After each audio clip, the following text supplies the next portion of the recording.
6, versículo 7. Gálatas 6, 7. Olha o que diz aí. Gálatas 6, 7.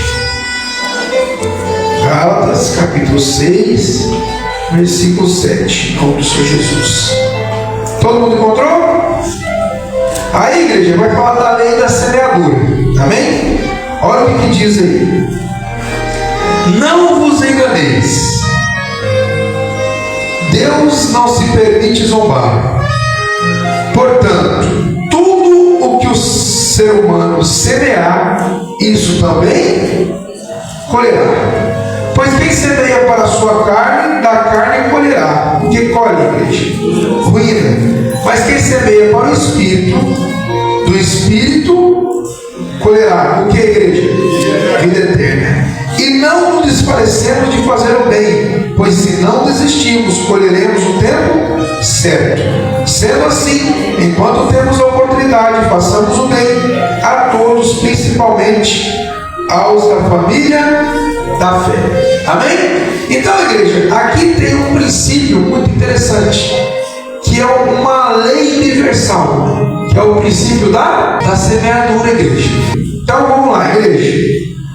Nós vamos falar da lei da semeadura. Tudo que a gente planta, a gente colhe. Então, na verdade, a nossa vida, ela é regada, ou melhor, ela é regida pela nossa semente. O que a gente está passando hoje é fruto daquilo que a gente plantou. E o que a gente vai passar adiante é fruto daquilo que a gente está plantando. Então, a gente precisa de entender que precisa diferenciar também entre as coisas de Deus e as coisas dessa terra. Então, o que a gente planta aqui para a terra é uma coisa, o que a gente planta para Deus é outra coisa. Ou seja, as partes naturais são umas, as espirituais são outras. E a gente precisa também diferenciar isso aí, diferenciar o que é espiritual e o que é natural. Então, naturalmente falando, a gente precisa também de viver essa parte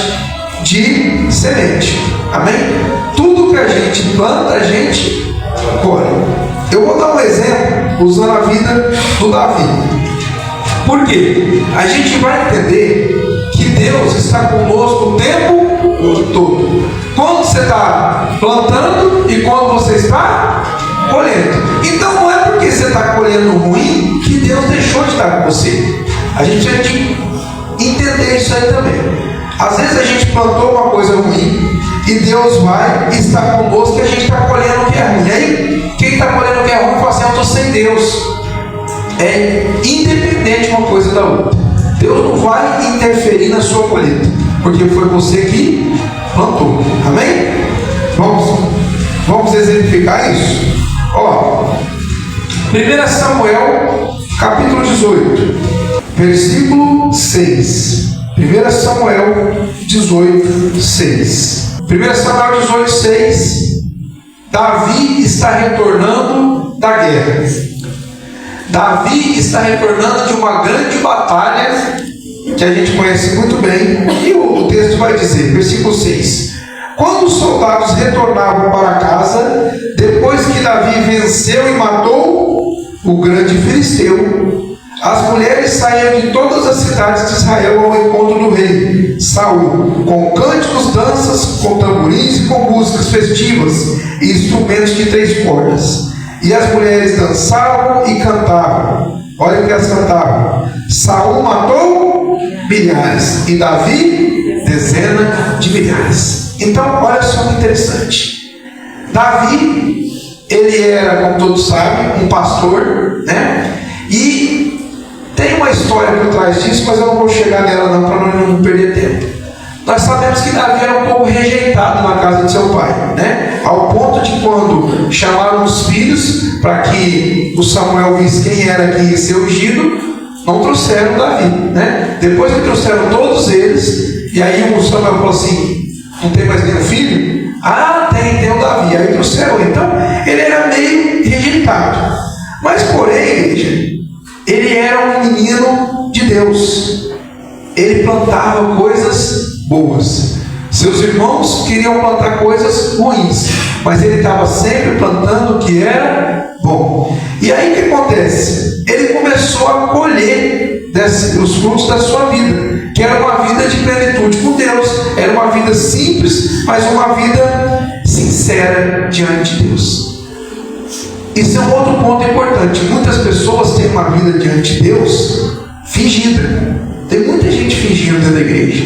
Tem muita gente fingindo que é crente. Tem muita gente fingindo que é pastor. Tem muita gente fingindo que está louvando, fingindo que está vindo na igreja, fingindo que está fazendo isso. Quando eu estou fingindo? Quando eu quero demonstrar isso, mas não é bem o que eu sinto, não é bem o que eu quero. Eu vou na igreja, mas eu não quero vir na igreja. Então eu estou fingindo que eu gosto de ir na igreja. Eu estou fingindo que eu faço.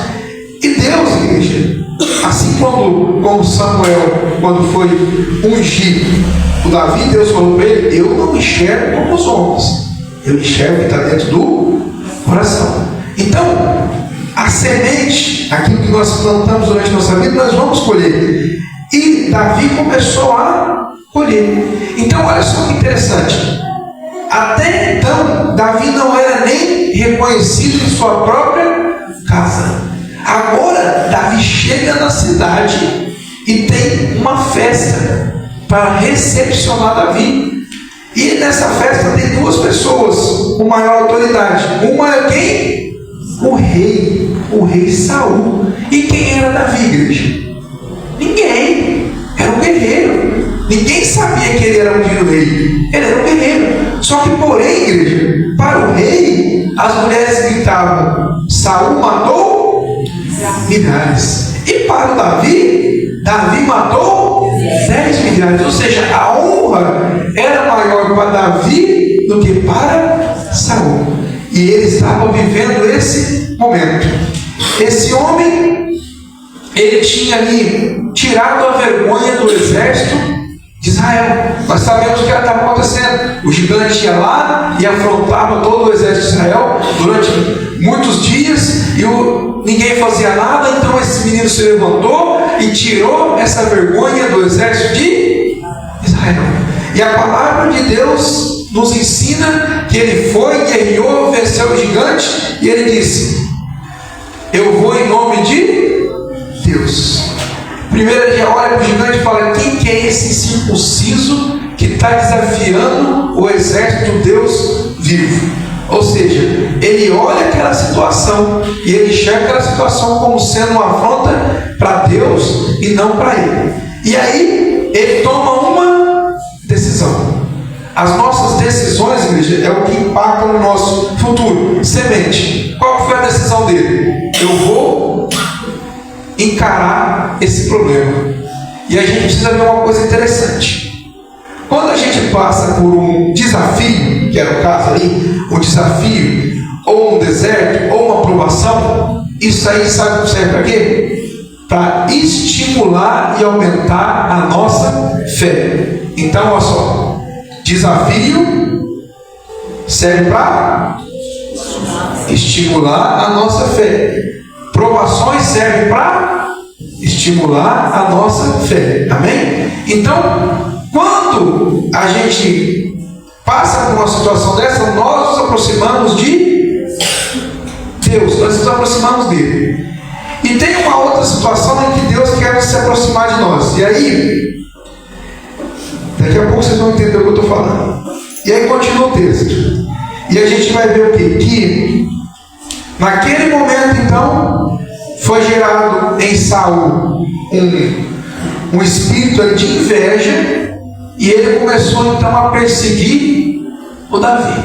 Amém? Só que Davi, igreja, continuou plantando coisas boas. E a palavra de Deus vai nos dizer que tudo que ele fazia prosperava. Todas as guerras que ele ia guerrear, ele vencia. Todas as batalhas ele vencia. E a colheita estava muito boa porque o plantio era. Mas o texto vai nos dizer também, já em 2 Samuel, que em determinado ponto ele mudou a plantação. Vocês lembram quando foi que ele mudou a plantação?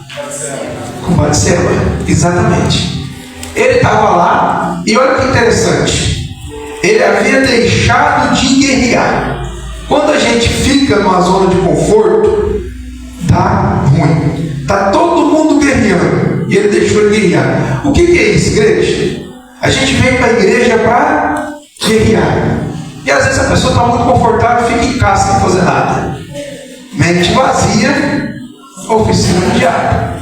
E ele está lá, sem fazer nada. O homem a qual a palavra diz que é segundo o coração de Deus, passeando no seu palácio. E quando ele olha e vê Batseba, todo mundo conhece a história. Ele manda ela vir até o palácio. Ainda o servo dele fala: ó, essa aí é a mulher do Urias. E ele continua plantando. E aí o que ele faz? Traz ela ao palácio, tem relação com ela. Aí uma criança, né, ela fica gestante. Aí a coisa vai só piorando. Então você percebe, você começa a plantar coisa ruim, começa a colher coisa ruim. E aí depois disso o que aconteceu? Agora a mulher está grávida e não é do marido. O que ele tem que fazer? Matar o marido. E aí ele vai e mata o marido. E aí, igreja, o que acontece?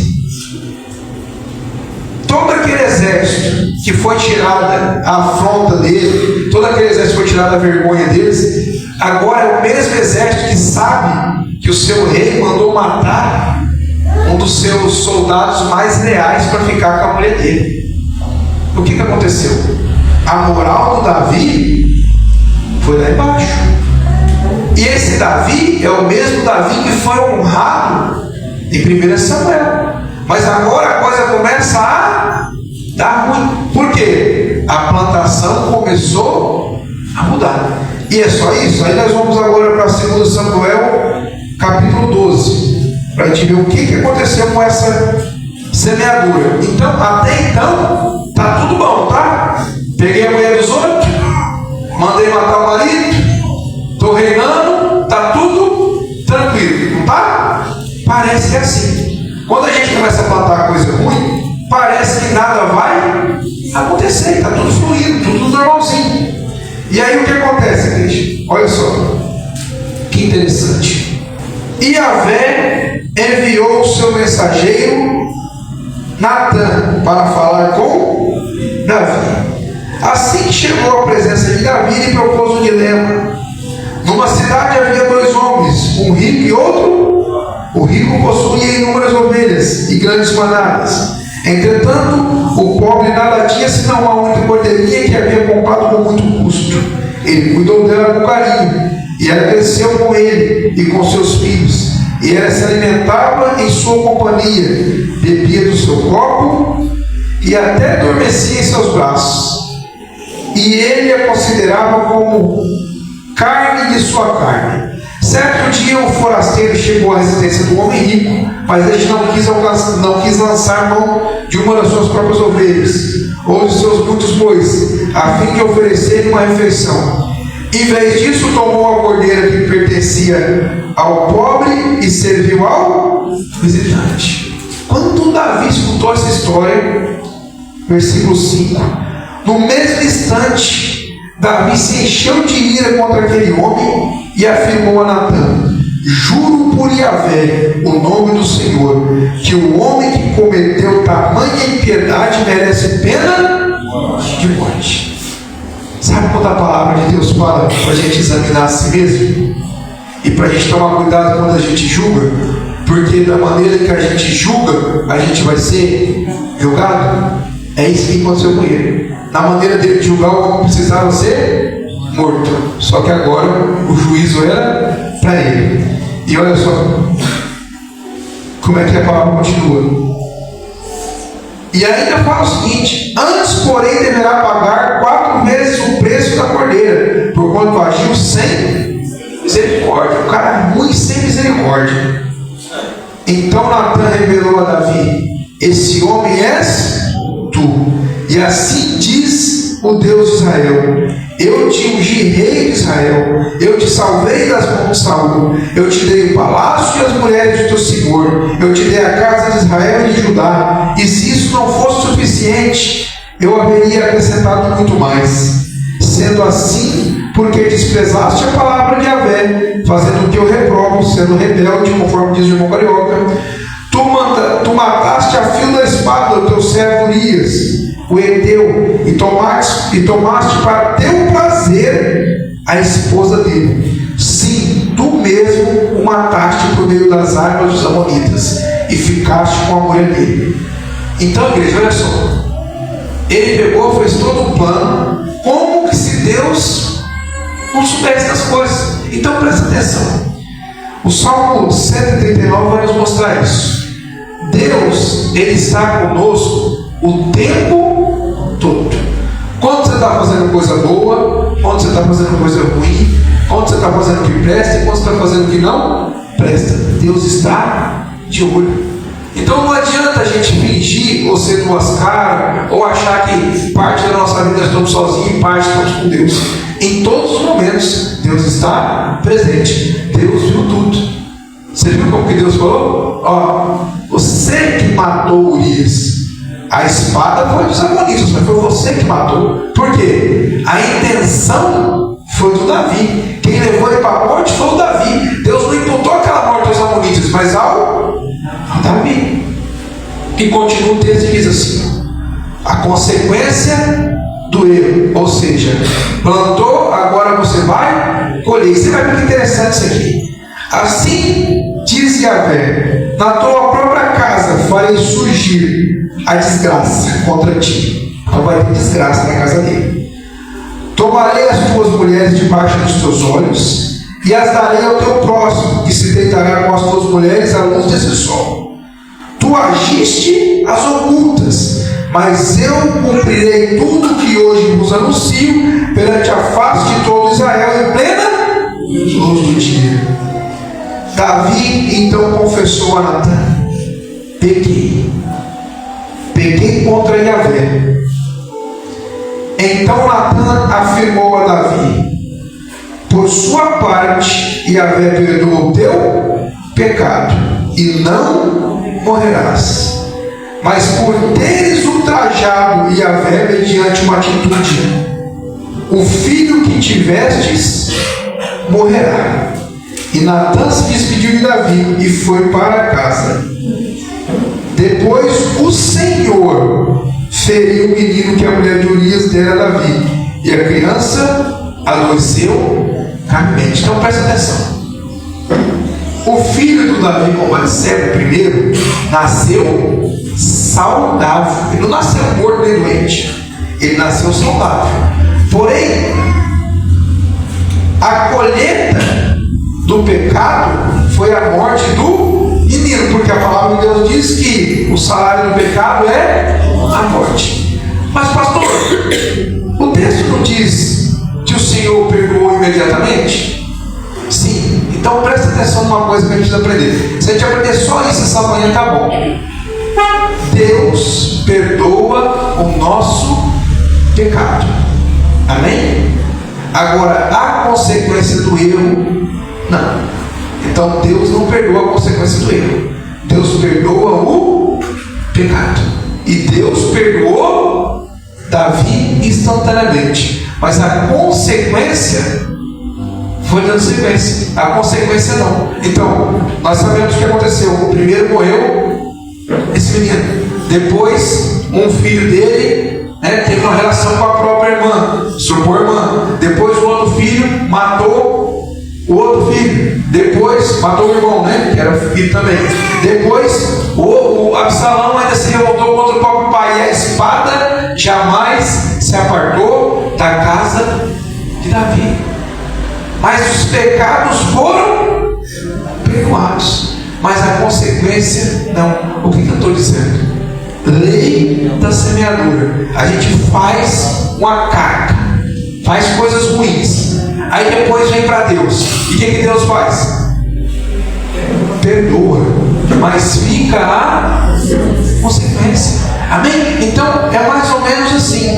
Você trabalha em prol de coisas ruins para a sua vida, e aí quando está tudo ruim, tudo arrebentado, tudo zangado, o que a gente faz? Senhor, me ajuda. E o Senhor fala: querido, eu estou aqui, estamos juntos. Só que você vai arcar com as consequências daquilo que você fez. e pronto. Mas a gente acha não, que a gente vai fazer um monte de coisa errada e Deus vai resolver os nossos problemas. Problemas que quem plantou? Nós mesmos. Então Deus não vai resolver problema que a gente causou. Deus vai perdoar pecado. Até mesmo a gente se engana um pouco. A palavra de Deus diz que Deus enviou o seu Filho para quê? Para pagar pelos nossos pecados. E Ele pagou. Porque esse preço do pecado era um preço impagável. E Ele pagou. E nos perdoou. E nós somos perdoados. Só que, porém, Ele não vem para consertar os nossos erros. Esses aí é a nossa parte. Nós não podemos tirar a nossa parte e colocar nas costas de Deus. Só que hoje em dia, como sempre foi, o que a gente faz? Todos os nossos erros, ou é culpa do Satanás, ou é Deus que não está arrumando a nossa vida. Só que a gente precisa entender isso. Nós vivemos debaixo de uma lei que chama-se lei da semeadura. Tudo que você está vivendo hoje é consequência da sua semente. Vou dar um exemplo. Tem gente que está endividado. Tem? Tem. Ah, eu não consigo pagar minhas dívidas. Por quê? Fez a dívida. Ninguém não está endividado porque não fez nada. Não, nunca comprei nada e estou endividado. Existe isso? Não existe. Então, eu estou endividado hoje. Por quê? Compras que eu fiz no passado. Então agora eu quero sanar e não ser endividado no futuro. O que eu faço? Paro de fazer dívida. Pago as minhas dívidas, porque não tem como não pagar. Então eu pago as minhas dívidas, paro de fazer outras, e lá no futuro eu vou colher o que eu estou plantando agora. Aí se eu não compro nada, eu não tenho dívida nenhuma. Mas aí eu me endivido. Aí chegaram na frente, joelhinho no chão. Senhor, me ajuda, Pai. Preciso pagar essas contas, o dinheiro não está dando. E o Senhor olha para você, o problema é seu, querido. Está perdoado o seu pecado, você vai continuar endividado. Eu perdoo, mas o Serasa não. SPC não. Só daqui 5 anos, perdão. Meu perdão foi imediato, mas o dele vai demorar um pouquinho. E seu nome vai ficar sujo. Amém? E seu score vai lá embaixo. Pronto. Amém? É bem assim que funciona, mas o que a gente acha? Não. Deus vai resolver. O pessoal passa a vida inteira usando droga, se prostituindo, fazendo, aí depois acaba com a saúde. Aí está lá, 60 anos, se converteu, 59 usando droga, pulmão não tem, fígado não tem, saúde não tem, vem para Deus, Senhor, restaura minha saúde. O Senhor fala, querido, seus pecados estão perdoados, mas sua saúde foi você que escolheu perder. Então não posso fazer nada. Amém? Planta, colheita. Casou com quem não devia. Senhor, resolve meu casamento. Problema de quem, querido? Problema seu. Quem tem que resolver os nossos problemas? Mas quem que tem que carregar com a consequência dos nossos problemas? Mas é semente. Plantou mal, colhe mal. Ah, não. Aí é conforme o irmão Josi falou aqui no testemunho dele. A maioria dos casamentos ruins são firmados em cima da rebeldia. Não é isso? Rebeldia. Aí vai lá, todo mundo é contra o casamento. Todo mundo. Mas o casal quer casar. Não presta, mas quer. Tá vendo? O cara não trabalha, usa droga, né? Tem muito mais coisa que eu não vou falar, mas tudo bem. Tá lá. Um péssimo partido, vamos dizer assim. Não é o caso do música jogar. Aí, de repente, o que acontece? A mulher quer casar. Por que quer? Ainda tem o histórico do cara tratar mal a mãe. Ainda bate na mãe, agressivo, cidadão. Aí pronto, casa. O que vai acontecer, igreja? O cidadão vai bater na mulher, vai maltratar ela e não vai trabalhar. Aí a mulher vai clamar para Deus. E Deus fala, gente, mas o que eu vou fazer? Quem falou que fui eu que escolhi isso para você? Foi você que escolheu, agora você arca. Infelizmente, semeadura. Você plantou, agora você olhe. Filhos, mesmo jeito. E outra coisa, eu vou explicar um negócio para vocês. O pastor não é Deus. E eu também falo as coisas aqui, e a pastora, é porque a gente ama vocês. Mas é igual o pai. O pai não ama o filho. E quando o pai fala para o filho, não vai ali, você vai cair. Né? o filho desobedece e cai. A culpa é de quem? Filho, mas se o filho que caiu, o pai vai lá ajudar? Vai! Então não precisa estar com vergonha, não. Às vezes a gente direciona. Aí a pessoa faz tudo conforme ela quer, o contrário da direção. Não tem problema nenhum. Vai se arrebentar, vem aqui e nós ajuda, não tem problema nenhum. O Felipe, o Carlos Carioca falou, não joguei praga nele. Eu vi ele andando com a moto, ele estava muito ruim, correndo e todo torto. Aí eu falei para ele, ó, se você andar desse jeito aí, você vai cair e vai se ralar todinho. No outro dia, o que ele fez? Caiu e se ralou. Mas onde que ele veio? Para a igreja. Ele não ficou com vergonha. Pensou, não, o pastor falou que eu ia cair, eu caí mesmo, vou aparecer lá não, vou ficar morrendo aqui na estrada. Não. Ele falou que eu ia cair, eu caí, mas agora eu vou lá. Aí chegou aqui, você acha que eu vou falar assim, falei que você caiu? Não, pega o menino e vamos para Santa Casa. Só depois que eu falo, né? Falei que você caiu. Mas no momento não. Né? No momento da ajuda, só depois quando passa, né? Aí não pode deixar passar batido também. Então, é mais ou menos assim. Você direciona. É por isso que chama conselho. Porque conselho, a gente não é obrigado, não é lei. Pastor não dita lei. É aconselhamento, é conselho. Então você aconselha. A pessoa não quer, não tem problema nenhum. Não precisa ficar de mal de mim, correr de mim, fingir que não está me vendo. Não, gente. Vai, faz. Não tem problema nenhum, não. O cara tá lá, eu estou falando de dívida aqui, eu estou falando de dívida. Aí o Felipe comprou uma moto. Comprou? Mesmo Felipe. Parceladinha, claro. O que ele fez? Pastor, vem ungir a moto. Não, ungir a moto. Normal, ele. É só um aviso, não quer dizer que ele não pode fazer. Ele é um muito solteiro, ele está conseguindo pagar, não tem problema nenhum. Só que ele vai pagar 2 motos. Isso é o que eu avisei. Mas eu já fiz isso também. Por isso que eu parei, porque eu não sou bobo. Então, quando eu comprei meu primeiro carro, não, acho que era o segundo carro, um Siena que eu comprei. Paguei 3 vezes que o carro valia, mas eu aprendi, nunca mais eu compro um carro financiado, porque paga 3 vezes. Mas quando a gente é jovem, a gente quer, então eu fiz isso. Então, quando eu falo assim, não faz, não é que é uma obrigação você não fazer, é só te alertando. Se você esperar um ano, você compra à vista. Mas se você achar que não quiser comprar, pastor, que bênção, eu comprei, que maravilha, que bom, velho. Agora o cara foi para as drogas, não é legal não, eu não gosto. Aí comprou uma moto parcelada, normal. Comprou um carro parcelado, normal. As pessoas ficam escondendo. Gente, não precisa disso. Vocês sabem por quê? De Deus não se esconde nada. Então, recebeu orientação, não quer orientação, não tem problema nenhum. Eu não vou me ofender a hora nenhuma. Se a pessoa, se Moisés fosse ofender com o povo, gente, vamos para cá. Não vamos. Então, é normal isso, gente, normal. Rebeldia, conforme diz o irmão Josi, é normal. Qual que é o problema da rebeldia? A colheita. Vai colher. Mas e o pastor está aqui para quê? Para ajudar, querido. Então, vai lá, faz. Depois não precisa estar com vergonha, pode vir, não tem problema nenhum. É sossegado, tranquilo. E vai dar ruim? Claro que vai dar ruim. Mas quando der ruim, estamos aqui. É só para evitar. Quando a gente fala assim, eu vou só fazer um Felipe. Quando eu falei para ele que ele ia cair, não era para ele cair, era para ele pensar, eu estou ruim, então eu vou diminuir, vou andar devagar, né? E não vou cair. Sim, é igual o Cadu também. Comprou um carro 1.8, tá pensando que é uma Ferrari. Eu falei, Cadu, esse carro aí, ó, ele tem muito motor para pôr o carro. Se você acelerar, não faz as curvas, não. Aí ele que sabe. Vamos supor que ele não escuta o que o pastor falou, vai lá, faz uma curva 180 por hora, capota o carro. Pode ligar, pastor, capota, deixando o SAMU para mim? Claro. Agora ficar com vergonha?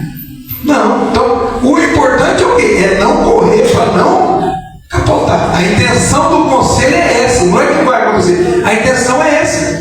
Né? Ele tinha outro carro, um Gol, Deus me livre. Rolamento caindo, sem amortecedor e uma correria louca.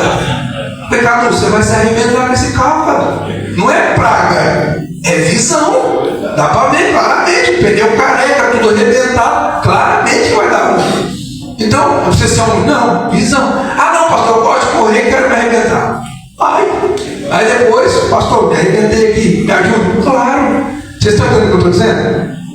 A direção não é obrigada a você seguir. Então, O rapaz falou pro Davi, não falou? Falou assim, ó, Davi, essa mulher aí, que você está mandando vir aqui, é a mulher do Urias. Precisa falar mais alguma coisa? Essa mulher que você está vindo namorar é casada. É um conselho. Mas eu sou o rei, beleza, mas ó, ela é casada. Vai dar ruim. Não tem como dar bom, vai dar ruim. E aí o que ele fez? Manda ela vir. Tranquilinho, manda ela ir. Olha a consequência. Vocês estão entendendo? Então a gente precisa ficar atento. Quando a gente recebe um conselho, principalmente um conselho na palavra, é só para a gente acatar. Por exemplo, o que o pastor fala? Casal começou a namorar, né? Muito jovem na igreja. Qual que é a consequência do namoro? Isso seria um bom, mas hoje em dia qualquer coisa, um filho, faz um filho, mas o namoro serve para quê? O namoro é para fazer filho? Não, namoro para, vou explicar novamente, para que serve o namoro? Namoro é para você conhecer a pessoa. Aí se a pessoa for a pessoa certa, aí você casa com a pessoa. Aí, casando com a pessoa, você tem os filhos. É só para isso. Se for a pessoa errada, o que você faz? No namoro, largou. Então é para isso. O namoro é para conhecer se a pessoa é certa. Mas aí se a gente inverter, primeiro a gente faz um filho, depois a gente namora e depois a gente vê que deu certo. Aí depois larga. Aí dá ruim. Mas eu vou ficar com vergonha disso? Não. Isso é só o que eu estou falando. É só você conhecer aquele ponto. Se quiser aceitar, se você não quiser. E eu já expliquei. Cada FII é 30% do seu salário. Fica à vontade. Eu acho 30% muito, mas tem gente que acha pouco. Então faz uns 4 em cada mulher. Quem sabe você não fica com 30% do seu salário? Tranquilo, normalzinho, né? Então isso, igreja, é só uma coisa simples, né? A gente fala assim, ó, para de usar droga que você é com a mente pequena. O cara quer continuar usando a droga. Continua. Daqui uns dias tá aí pegando um ônibus em Franca e lá para São José do Rio Preto achando que tá com tira com porque a mente vai ficar pequena. Acorda de manhã, senta na cama, não sabe se está levantando ou se está indo dormir, porque a mente vai ficar, mas quer continuar? Continua. Não tem problema. É só conselhos, amém? Conselhos. Ó, o jogo está te escravizando, mas eu quero continuar jogando. Joga. Não tem problema nenhum. A dívida está acabando com você e com a sua família. Quer continuar fazendo dívida? Vai. Então, eu estou querendo dizer o seguinte. Cada um tem o livre-arbítrio. Não sou eu que vou tirar. Não é a igreja que vai tirar. Se Deus nos deu o livre-arbítrio, você acha que quem vai tirar o seu livre-arbítrio? Ninguém. Deus te deu. Você pode fazer uso dele. Só que junto com o livre-arbítrio, Deus deu o quê? Um manual completo de como você usar a sua liberdade. Aí se você não quiser, não tem problema nenhum. Qual que é o problema? Você vai arcar com as suas escolhas. Isso chama-se lei da semeadura. Eu planto e eu colho aquilo que eu plantar. Simplesmente isso. Amém? E não precisa, igreja, eu já falei, o cara tem uma plantação de feijão, não tem como esconder, cara. Não tem como esconder. Você imaginou? Vou dar um exemplo aqui. Vou usar o Cadu. Faz tempo que eu não usei de exemplo. Vamos lá, o Cadu. Aí digamos que o Cadu fala, pastor, vou fazer uma plantação aí. O que está no auge no momento? Cara, vamos planta café. Café é uma coisa boa. Planta café porque, né? Café vai dar dinheiro. Aí beleza. Ele veio pedir um conselho. Não fui lá falar para ele. Ele me perguntou. Beleza. Mas aí ele decidiu plantar cana. Tem algum problema nisso? Nenhum. Por quê? Tem como ele esconder? A hora que começar a nascer, você acha que eu não sei a diferença de um pé de cana para um pé de café? Então não precisa mentir. Ô pastor, eu resolvi plantar cana. Eu perguntei o que eu devia plantar, você falou café, mas eu prefiro plantar cana. Vamos orar para que dê certo. Tomara que a cana suba o valor, né? É isso, vocês estão entendendo? Então, só para entender isso aí, ficar bem claro. O direcionamento não é obrigatório. Nós dá a direção antes de acontecer, mas pegou uma direção contrária. Então vamos orar para dar certo. Não precisa esconder nada. As pessoas estão escondendo as coisas do pastor, gente. Mas não estão escondendo, na verdade, só pensa que está, mas não está. Né? Eles acham, eu vou explicar um negócio para vocês. Vida espiritual é diferente de natural. No mundo tem o ditado ditado que diz que o corno é o último a saber, não é isso? Fala isso como não? O corno é o último a saber. Agora na igreja é diferente, porque na igreja espiritual, o pastor é o primeiro a saber, mas é o último a ser comunicado. Coisa diferente, sim ou não? Ser comunicado é uma coisa, saber é outra. Você já sabe o que está acontecendo faz tempo, você só espera a comunicação. Aí quando não tem a comunicação, não tem problema nenhum. Tudo isso que eu estou falando não é problema nenhum. Continua. Vai sozinho. É assim que funciona. Amém? Então, não acha que você está enganando. Porque, vamos lá para o Salmo 139, para finalizar isso aqui, vai estar na minha hora. Salmo 139. Senhor, tu me sondas e me conheces. Sabe quando me sento e quando me levanto. Acompanha o meu pensamento aonde quer que eu esteja. Discernes a minha caminhada e a minha pousada. Está a par de todos os meus intentos. Vamos esconder de Deus, gente. Dá para esconder tranquilinho. Porquanto a palavra ainda não chegou à minha língua, e tu, o Eterno, já conhece completamente. Tu me ouves por trás e pela frente, e põe sobre mim a tua mão. Tal conhecimento é para mim demasiado maravilhoso, tão elevado que não posso compreender totalmente. Para onde poderia eu fugir do teu espírito? Para onde poderia correr e escapar da tua presença? Se eu escalar até o céu, aí estás. Se me lançar sobre o leito da mais profunda sepultura, igualmente estarás. Se eu me apossar das asas da alvorada e for morar nos confins do mar, também aí tua mão me conduz e tua destra me ampara. Igreja, basicamente esse salmo está dizendo: não tem como escapar da presença de Deus. Então para que a gente ficar tentando? Nem tenta. Foi apanhado, faz que Deus dá vista. Pequei, Senhor. Não foi eu? Ah, não sei. Não, pequei. Aí o que o Senhor vai falar? Está perdoado.